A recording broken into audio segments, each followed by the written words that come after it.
Bem, boa noite a todos. É um prazer fazer essa live novamente. Estou fazendo várias lives que são mais ou menos um esboço de certas ideias que eu tenho sobre a fé cristã, sobre a filosofia, que eu pretendo escrever um dia, mas hoje eu deixo aqui registradas, primeiramente, é, como um diário filosófico, um esboço, né?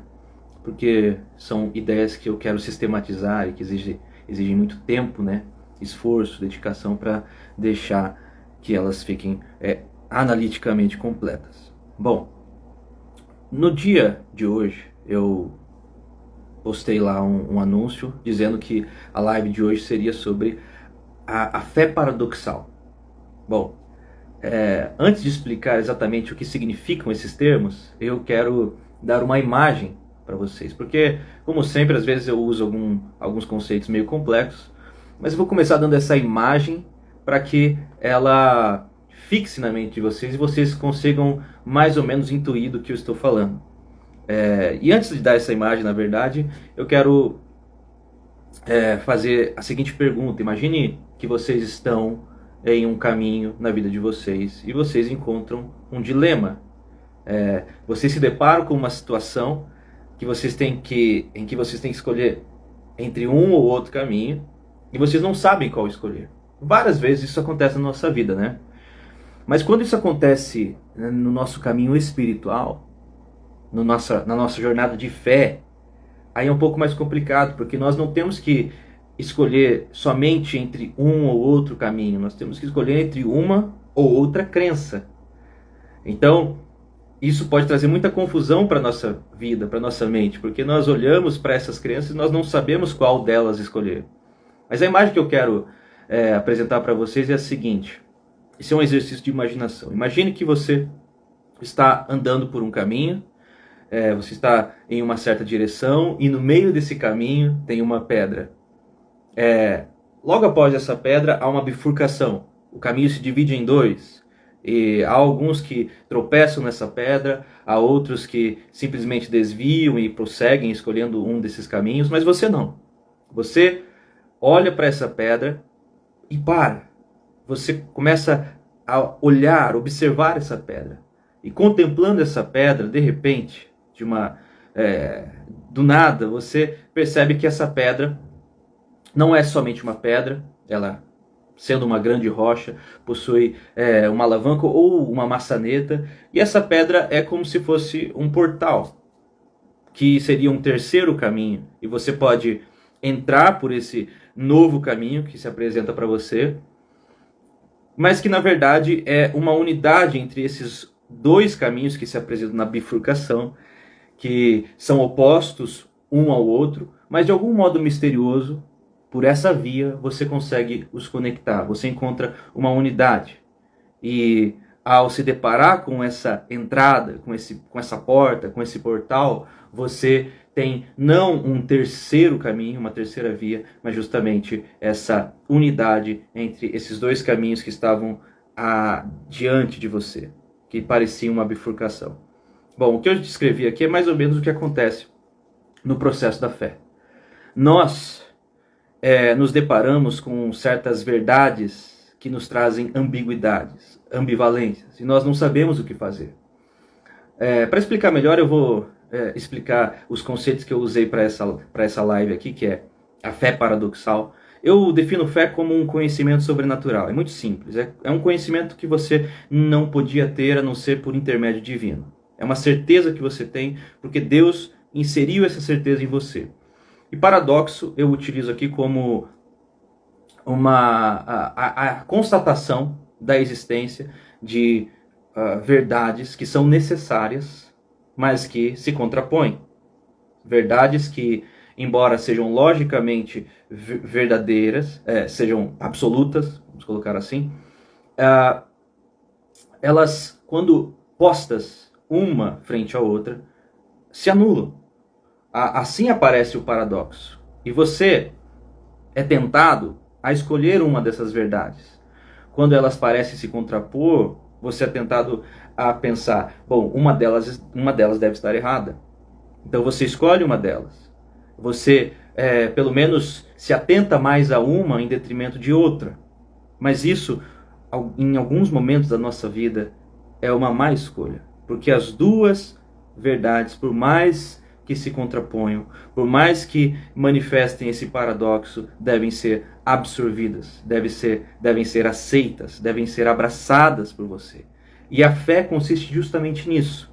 O que eu quero propor aqui é que não somente a fé abarca certos paradoxos ou certas contradições, como às vezes elas se apresentam ou parecem se apresentar na Bíblia, na religião, mas eu quero ir mais além. A fé consiste justamente, inerentemente, nesses paradoxos. Não existe fé sem esses paradoxos, porque a fé é justamente o ponto de encontro entre duas realidades, entre duas dimensões muito distintas uma das outras. Nós podemos usar aqui, talvez não de forma literal, mas como uma figura, aquelas palavras imanência e transcendência. O que é que une essas duas realidades? O que é que une o mundo material, o mundo transcendental? É justamente a fé. É como se fosse uma ponte que preenche uma lacuna, que preenche um lapso que está na realidade. Eu vou dar um exemplo. Na teologia, através da Bíblia, nós chegamos à ideia de que Jesus Cristo é 100% Deus, 100% homem, certo? Mas essa é uma ideia, logicamente, muito estranha. Porque se alguma coisa é 100% algo, não sobra espaço percentual para ela ser uma outra coisa. Ainda assim, Jesus Cristo é 100% homem, 100% Deus. E nós não precisamos ficar apenas no campo da religião. Nós podemos ir pela própria matemática. Nós encontramos esses paradoxos. Pela própria realidade, a realidade é paradoxal. Pela própria empiria ou pelos experimentos científicos de hoje, nós temos a física, aquela dualidade da onda-partícula. Os cientistas, os físicos, tentando entender se a luz é uma onda ou uma partícula, depois fazendo experimentos com elétrons, e eles chegam à ideia, à conclusão de que os elétrons se comportam ora como onda, ora como partícula, sendo que partícula é algo material, e onda não é uma coisa material. Ou seja, como é que algo pode ser matéria, partícula, e ao mesmo tempo ser uma outra coisa que de certo modo anula esse algo material da forma como ela se apresentou? Isso não é uma teoria, isso não é teologia, isso não é religião, isso é comprovado, isso é experimentado. Ou seja, pelas próprias experiências científicas, as pessoas já estão percebendo que a realidade apresenta esses paradoxos. E pela fé, nós conseguimos compreender um pouco melhor, ou pelo menos aceitar e acessar um pouco melhor, ainda que a nossa racionalidade não consiga abarcar a completude do significado dessas coisas. Mas a grande tentação é que nós abdiquemos de uma das verdades em detrimento de outra. Porque o nosso raciocínio não consegue compreender, não consegue abarcar, nós preferimos anular uma outra coisa. Ainda que não necessariamente nós digamos para nós mesmos, eu não acredito nessa outra realidade, mas nós escolhemos ignorar. É como se a outra coisa não existisse. Por exemplo, nos atributos divinos nós temos a ideia de que Deus é justo e é misericordioso. Só que muitas vezes nós não conseguimos compreender esses dois conceitos juntos. Justiça e misericórdia parece que se contrapõem. Então, muitas pessoas, para compreender o amor, a misericórdia divina, escolhem simplesmente ignorar a justiça. Só que daí tem um problema. Quando você olha para a justiça divina, quando você olha para a crucificação, quando você olha para o sacrifício de Jesus, como é que você explica isso somente pelo amor, pela misericórdia? Afinal, por que é que Jesus Cristo teve que morrer na cruz? Por que é que esse sacrifício foi necessário? Porque Ele nos ama? Sim, Mas ele não podia simplesmente nos perdoar, estralar os dedos e anular os nossos pecados? Bom, pela justiça divina, pelo atributo da justiça, nós entendemos que não. Nós compreendemos que não. Porque Deus, sendo justo, não pode simplesmente apagar o pecado, anular o pecado. Então, Ele mesmo Ele escolhe pagar o nosso pecado, pagar o preço necessário em nosso nome, em nosso lugar. Agora, se você exclui a justiça divina porque você quer acreditar mais na misericórdia, você não compreende o sacrifício e, portanto, você não compreende nem a misericórdia. Você não compreende nem a misericórdia nem a justiça. Ou seja, quando você escolhe um em detrimento de outro, você não entende nenhum dos dois. É preciso abraçar a unidade. É preciso abraçar as duas ideias, ainda que elas se contraponham. E a forma de fazer isso é através da fé. Através da fé somente.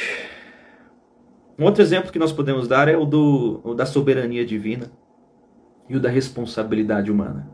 São duas ideias que parecem se contrapor. Deus é absolutamente soberano. Tudo o que acontece é porque Ele determinou, inclusive as nossas ações, inclusive as nossas escolhas. Ainda assim, nós somos responsáveis pelas nossas escolhas e somos responsáveis pelo nosso destino. Logicamente, isso parece problemático, isso parece estranho, mas se nós aceitarmos esse caminho do meio, esse caminho da fé, em que nós podemos abraçar essas duas realidades, ainda que elas sejam paradoxais, mas nós as aceitamos em espírito, ainda que o nosso raciocínio não compreenda, o nosso espírito acessa essa verdade. E pela experiência, nós constatamos a veracidade disso. E esse é o grande segredo dos antigos, que vivenciavam a fé. Ainda que eles não tinham essa teoria, que esse modo de explanar tudo isso dessa forma complexa, eles viviam isso. Eles olhavam para a Bíblia, para as Escrituras, e não escolhiam uma coisa em detrimento de outra. Eles professavam as duas coisas ao mesmo tempo. Eles não sabiam exatamente o que era isso, não davam um nome teórico para isso, mas eles aceitavam simplesmente, se submetiam simplesmente à palavra, por mais que parecesse lógico, porque o espírito deles manifestava isso. O espírito deles estava ali dizendo para eles que aquele era o caminho, que aquilo era a verdade. Isso nos leva ao assunto principal dessa live. Aquilo que eu realmente queria expor para vocês, que é o caminho da fé, o caminho da graça, o acesso a Deus através dessa fé. Vejam,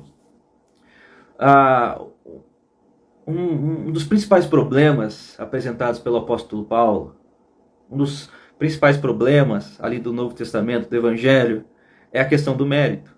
Paulo vai enfatizar de forma muito clara que nós não temos mérito, e nós não devemos buscar o mérito, e que a fé opera sempre como um contraponto para esse mérito.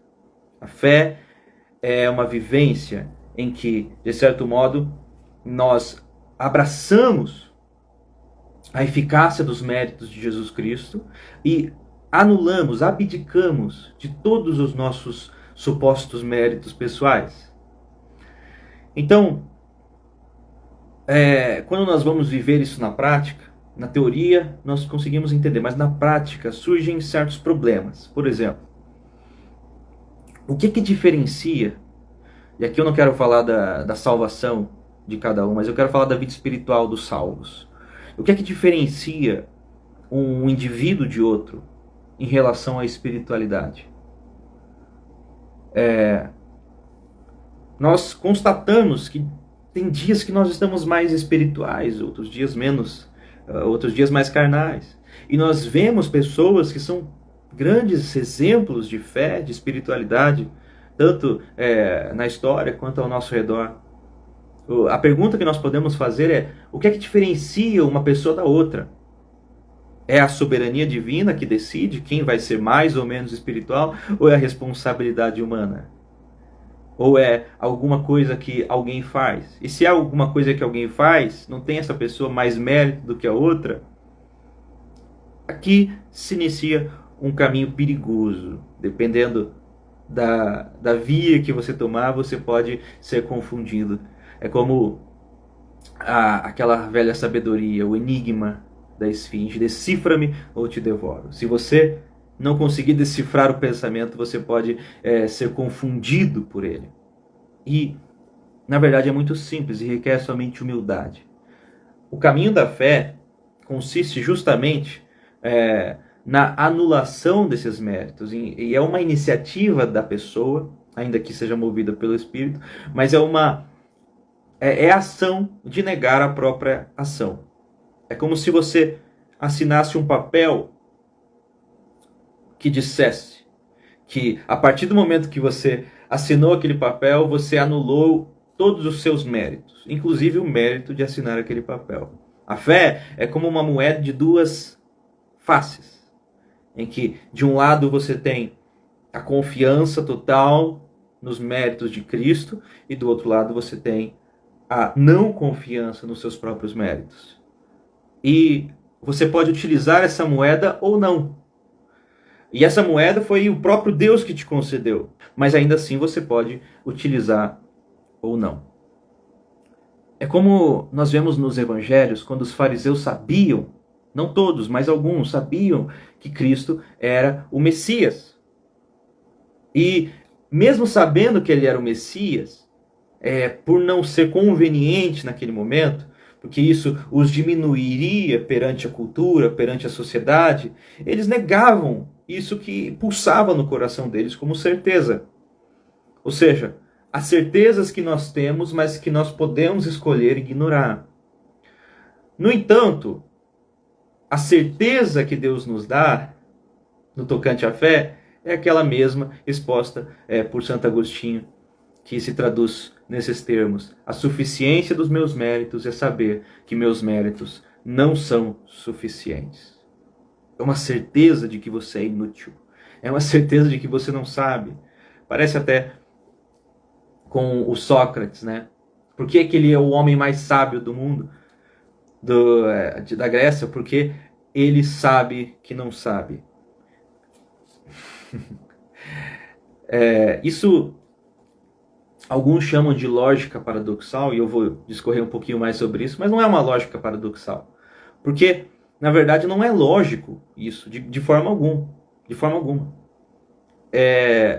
Justamente por isso que eu chamo de uma fé paradoxal. Porque é uma certeza que você tem, que sim, se dá no ponto, na junção de duas verdades fundamentais que se contrapõem. E aí é que se dá a revelação. Não é?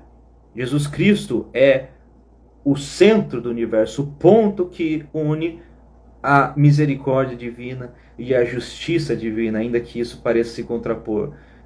Em outro sentido, nós temos também que entre o mundo material, entre o mundo transcendental, o Logos divino, Cristo Jesus, é justamente essa ponte, Logos analogante, que fecha essa brecha, esse buraco que existia entre uma dimensão da realidade e outra. Eu quero ler com vocês um texto que está lá em 1 Pedro, capítulo 2, versículo 6. Deixa eu beber um pouco de água aqui.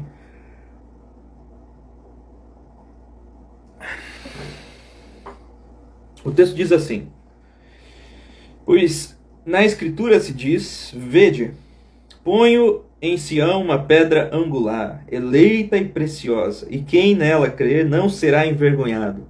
Ora, para vós, os que credes, essa pedra é preciosa, mas para os descrentes, a pedra que os edificadores rejeitaram, essa foi posta como a principal de esquina e uma pedra de tropeço e rocha de escândalo. Tropeçam porque são desobedientes à palavra, para o que também foram destinados. Ou seja, como aquela imagem que eu apresentei para vocês no início. Uma mesma pedra, para uns é uma entrada para a salvação, para outros é uma pedra de tropeço.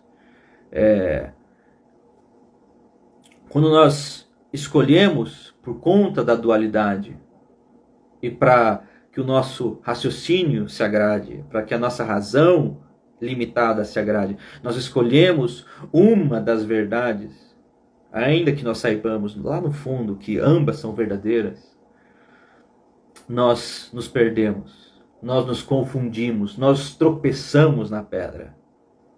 Então, o meu clamor argumentativo para vocês hoje é: não tropecem na pedra, não façam dessa pedra um motivo de escândalo, de erro.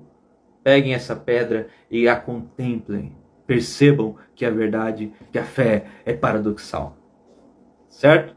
Eu vou dar um prosseguimento aqui nessa live, só que agora eu vou entrar em alguns termos mais filosóficos, talvez mais complexos para alguns, mas eu quero mandar um abraço aí para todos que até agora estiveram participando: a Evelyn, a Leda, a Nath, o Amauri, o Fabrício, a Júlia e a Ana Saab, minha amiga. Bom, antes de falar dessa parte mais filosófica, eu quero propor um exercício para vocês. Como é que, na prática, a gente acessa a fé? E, portanto, a fé paradoxal. Quando você vai orar, você pode pressupor que, por conta da sua oração, da sua ação de invocar esse Deus, de ir a esse Deus, você talvez mereça algum tipo de resposta. Mas o espírito, ou em espírito, nós podemos perceber que não é uma questão de merecimento. E justamente por isso, porque nós somos nada, e admitindo que somos nada, nós vamos em oração e, pelo mover do Espírito, pela graça divina, nós olhamos para esse Deus e confessamos: ainda que não sejamos nada, o Senhor é tudo. Ainda que não tenhamos acesso a Deus por nós mesmos, em Cristo, que é tudo, em todos nós temos.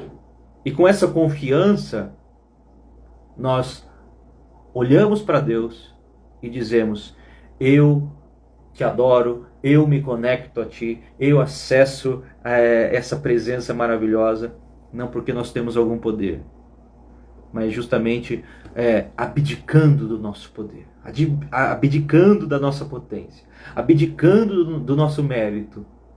Nós nos esvaziamos pelo poder que nos foi concedido, pela certeza, pela fé, pelo conhecimento sobrenatural que foi inserido em nós. Nós abdicamos de tudo que somos, porque nós confiamos plenamente na eficácia dessa ligação, dessa interligação, dessa ponte que preenche essa lacuna, esse lapso da realidade, dos paradoxos, que é o Logos divino, que é Jesus Cristo, esse Logos que faz essa interligação, um Logos analogante.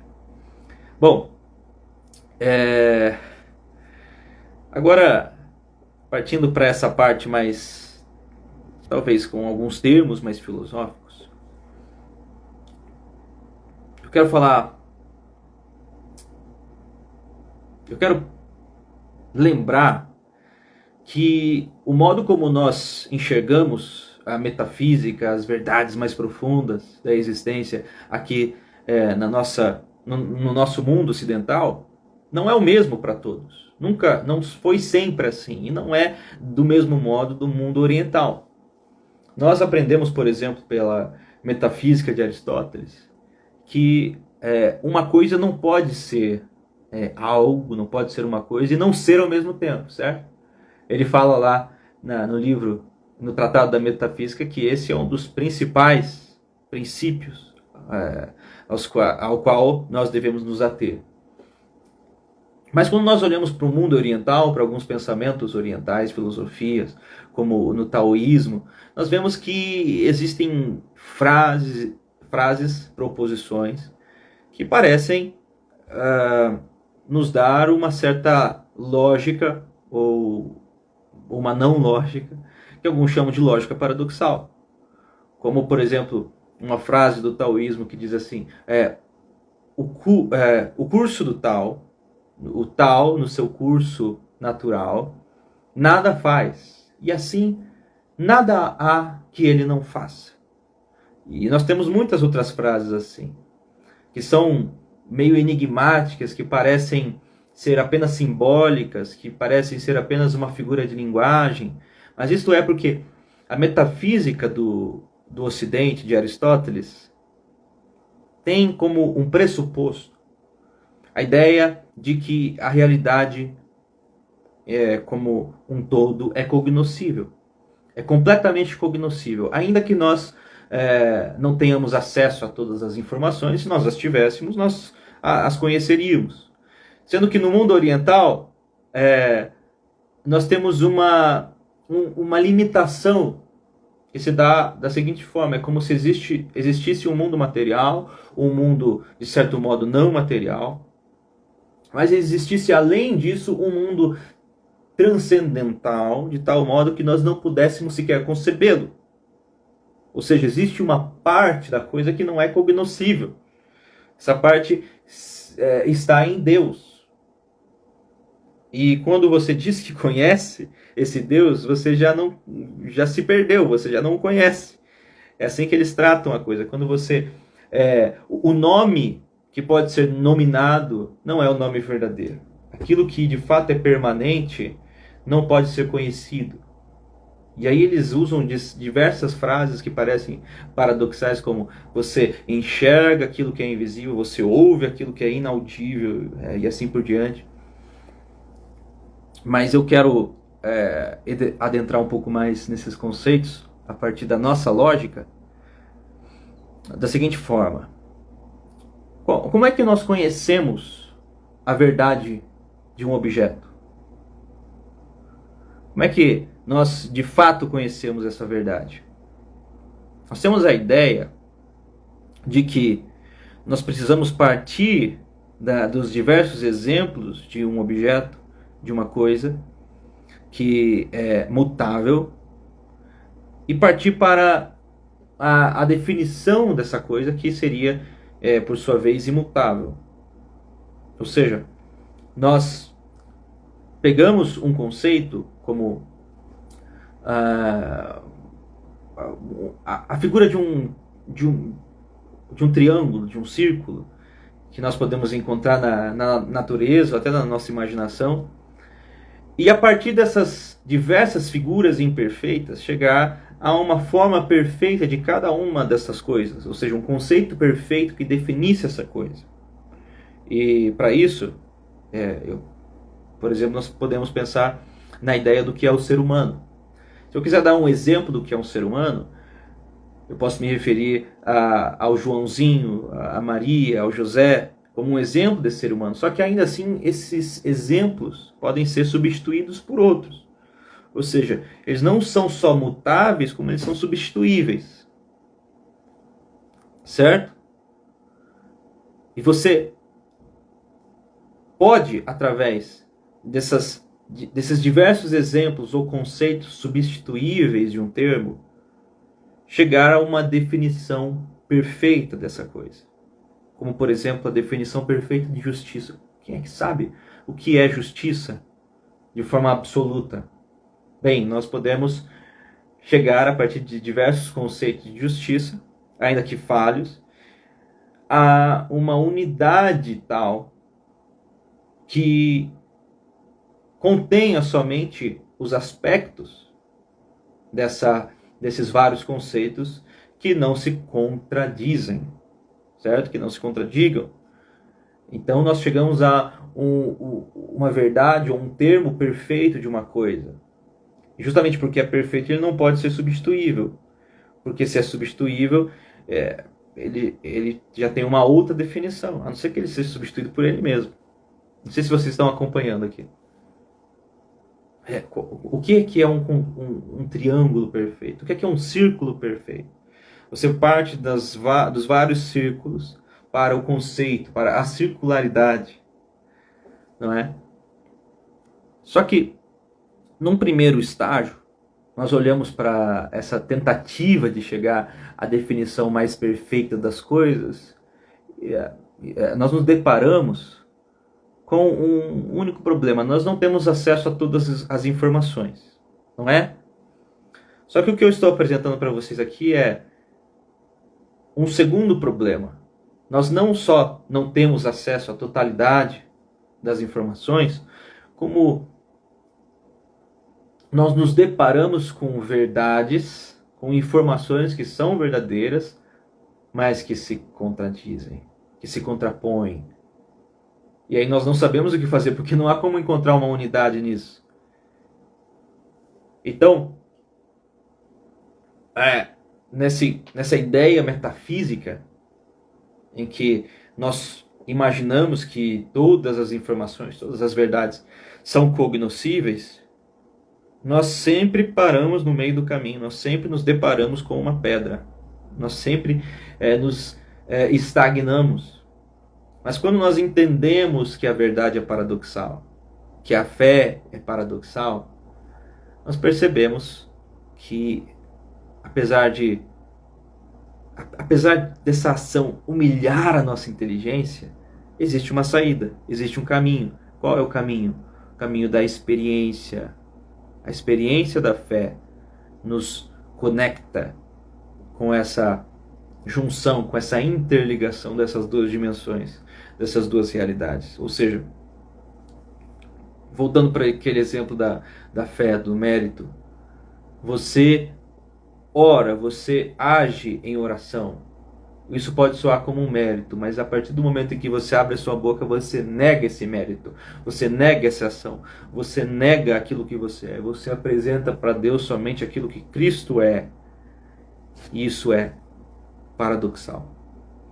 Mas não se assuste, é assim mesmo que a coisa é. Porque Deus escolhe as coisas loucas desse mundo para confundir as sábias. Deus escolhe as coisas que não são para confundir aquelas que são. Bem, eu apresentei mais ou menos, em alguns termos filosóficos, o que se dá nesse campo da metafísica, da lógica, o que ocorre por meio da fé e como nós acessamos tudo isso. Mas na experiência é necessário que cada um de vocês realmente escolha, faça uma escolha. Será que eu vou pegar uma das certezas que eu tenho e em detrimento de outra, abdicar dessa? Ou eu vou abraçar todas as certezas absolutas que eu tenho, porque eu sei que elas são verdadeiras, porque elas gritam no meu ser, porque elas estão ecoando dentro de mim, apresentando-se como verdade, e eu não posso escolher, eu não posso fazer uma escolha. E a escolha que eu faço é a escolha da fé. Certo? Bom, eu acredito que até aqui deu para entender o que eu tinha a dizer, e eu peço a vocês que meditem nisso, que tentem analisar profundamente. Se vocês tiverem dúvidas, perguntem para mim, porque isso aqui é muito importante. Quando nós sofremos a tentação de escolher um dos lados, nós nos perdemos. Então, se você ficou com alguma dúvida, não hesite em perguntar para mim, não hesite em questionar, porque se você aceitar o caminho da fé, você vai encontrar uma felicidade muito grande, uma satisfação muito grande. Ok? Um abraço a todos, fiquem com Deus, até mais.